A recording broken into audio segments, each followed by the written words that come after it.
Hello there. Chelsea takes on Brighton in the next round of the FA Cup at the Amex Stadium. Now, for me, what I want to see is an instant improvement on the West Ham game. For me, like I always say, a victory or 3 points, I'll take that over a super performance that ends in a loss. But let's not be deceived. That game was very poor, especially in the first half. I would say even for 55 to 60 minutes of the game was very poor. Chelsea's press was shaky. There was an attempt to press, but it was shaky. And there was no control, there was no dominance of possession, and there was definitely no dominance on the ball. You know, kudos to Cole Palmer for getting, at least for forcing the issue to get, the goal that put Chelsea ahead. But for me, nah, that performance wasn't that great. And kudos as well to Pedro Neto for getting the equalizer in that game. So good, get the victory, move on to the next. So in this FA Cup game versus Brighton, I want to see a better performance, better control, and more freedom for the fullbacks. Because in the previous game, it felt to me like the fullbacks were, cuffed, like they were in chains, they were in shackles. You know, it's almost like I was about screaming, "Let my people go" while watching the game, because once I saw Malo Gusto, he almost like he made a mistake, attempting to make a run, make a run on the outside to overlap beyond Noni Madueke. Then suddenly he realized, oh, probably this is not what the coach wants me to do. And he ran back nervously back into the midfield. And when you're playing against most Premier League teams, the middle is usually blocked. You're playing against a Brighton, though they'll be playing a high line, it will still be will still be compact in the middle. So you have to take advantage of the you know of the wide areas of the pitch. You have to create width and stretch the pitch. So, and given that you're not playing with orthodox wingers, you're playing with wingers that invert anyways into the 18-yard box to beat their man out, or and make assists that way or score goals that way. You are limiting yourself if you don't allow your fullbacks, the likes of Malo Gusto, the likes of um, Reece James, to go on the outside, stretch the pitch, put crosses in the box. If you do not allow them to play that way, you're tying your hands. It's just like you have a Ferrari and you're driving it at 1 mile, 1 kilometer per hour. You know, you can imagine, it's just like, you have a house that has 3 bedrooms and you sleeping outside. It makes no sense. It makes no sense to me. You're limiting yourself, especially when you're playing against oppositions that will choke that midfield and then they'll ask you, what can you do? You have your midfielders in the midfield, you have your fullbacks in the midfield. If we have it choked up, what are you going to do? And then what if the opposition decides to play quick ball between the space that we saw against Man City, in the space between the central centre back and your right sided centre back, because you have that big space, because you have your both full backs inverting to midfield. Like I said, you could have Cucurella inverting into midfield because he does that perfectly. He plays like he has 5 lungs and 10 hearts, because he can be in the midfield 1 minute, the next minute he's dropped back to defend, and he attacks that way.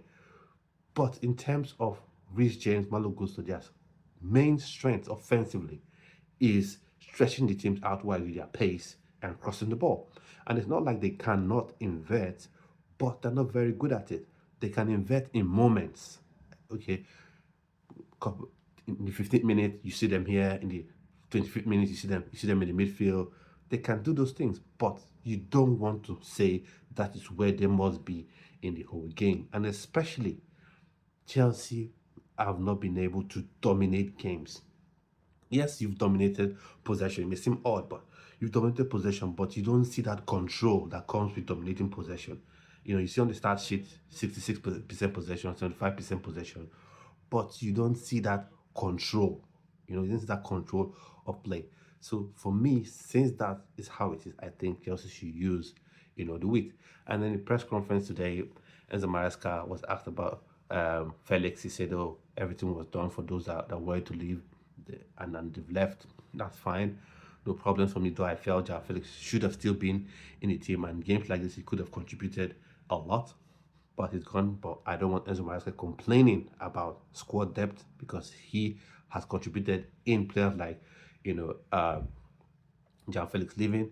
And then for Nkunku, I hope he gets game time, and unfortunately, McGee is slightly injured. I picked up a knock. I noticed it in the West Ham game, and he wouldn't be fit enough at least for this Brighton game, so he'll be out. And Jackson, according to Maresca, is touch and go. So I'm wondering whether Nkunku will be used in that attack, that number 9 position that he doesn't really want to play, and Palmer plays in the 10 row.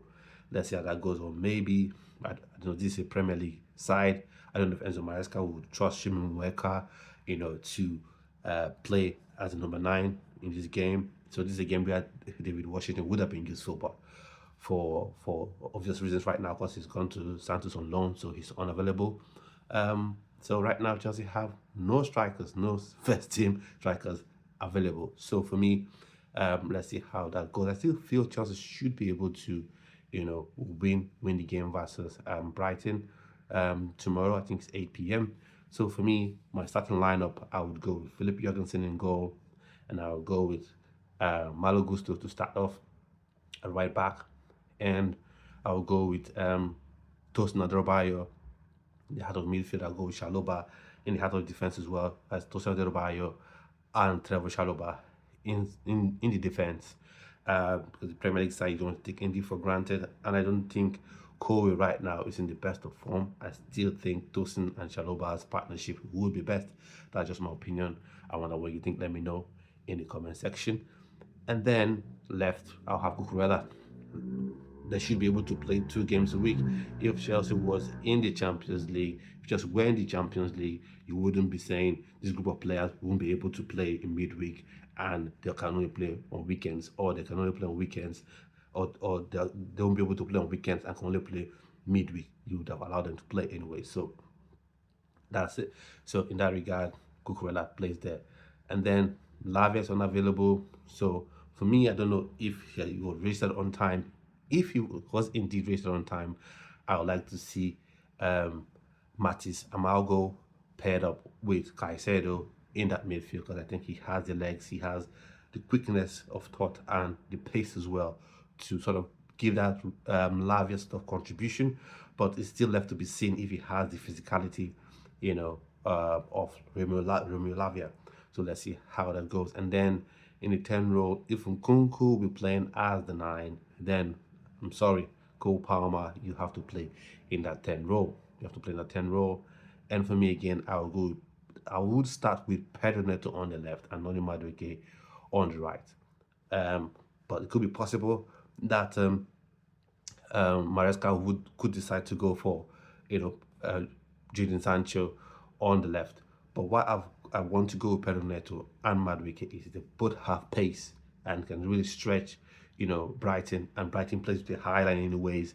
They like to high press in a way. So if Chelsea keeps it simple, they should be winning.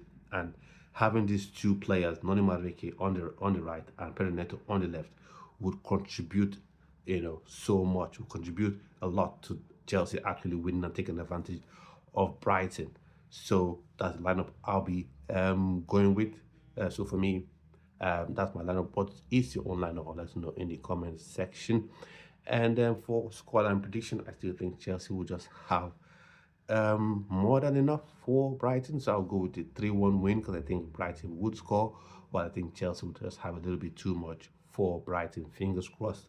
Hopefully Maresca gets this right and allow the fullbacks some freedom. Stop keeping them in shackles, stop imprisoning them, let them express themselves and play, to the best of their, ability, and, be able to access their full arsenal, in manner of speaking. So at this point, I've come to the end of the video. I'd like to know your thoughts and opinions on all I've said, and also keep your eyes on for a live show that will be coming up on the channel, and that is Straight Up Chelsea. So keep your eyes peeled for that one. So at this point, I've come to the end of this video. Click notification bell so you're notified each time a video comes on the channel, whether it's a live stream or a pre-recorded video, and subscribe as well like the video and share it as well, or if you want to. So at the moment, I'd like to say do have a splendid rest of your day and your evening.